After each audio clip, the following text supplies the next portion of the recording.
2017 सालच्या प्रकरणावरून विरोधकांनी ग्रामविकास मंत्री जयकुमार गोरेंना घेरलं। जयकुमार गोरेंना मंत्रिमंडळातून काढावं अशी मागणी बुधवारी करण्यात आली।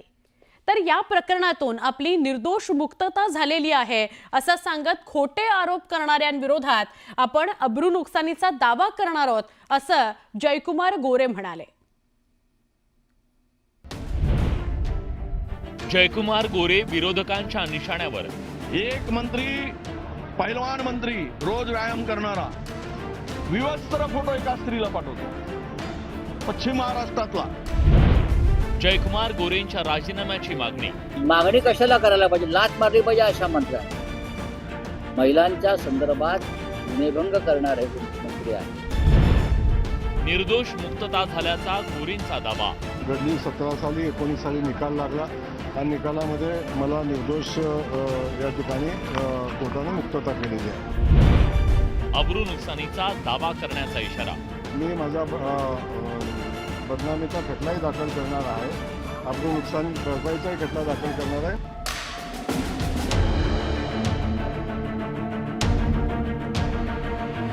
धनंजय मुंडेंच्या राजीनाम्याला अवघे काही तास उलटत नाही तोच आता राज्य मंत्रिमंडळातील आणखी एक मंत्री विरोधकांच्या निशाण्यावर आलेत। सातारा जिल्ह्यातल्या माणखटाव मतदारसंघाचे आमदार आणि राज्याचे ग्रामविकास आणि पंचायत राज मंत्री जयकुमार गोरे यांच्यावर विरोधकांनी आरोपांच्या फैरी झाडल्या।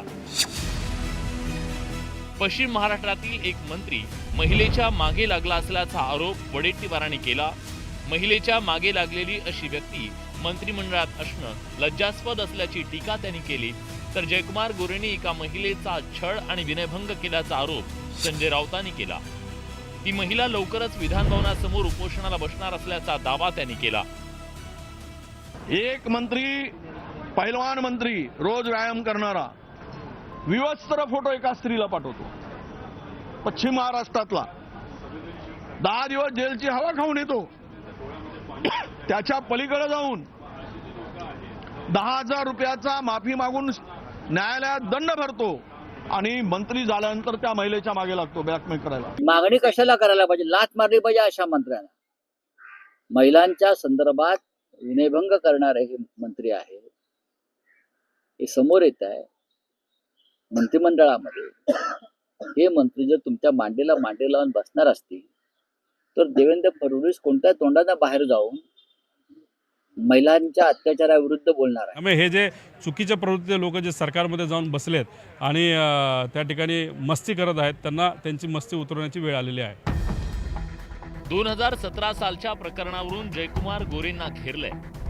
2017 मध्ये काँग्रेसमध्ये असताना जयकुमार गोरेंनी एका महिलेला आक्षेपार्ह फोटो पाठवल्याचा आरोप होता। या प्रकरणी गोरेंविरोधात गुन्हा दाखल करण्यात आला होता। त्यानंतर अटक टाळण्यासाठी जयकुमार गोरे यांनी सातारा जिल्हा न्यायालय आणि मुंबई उच्च न्यायालयात धाव घेतली। मात्र न्यायालयानं अटकपूर्व जामीन अर्ज फेटाळला।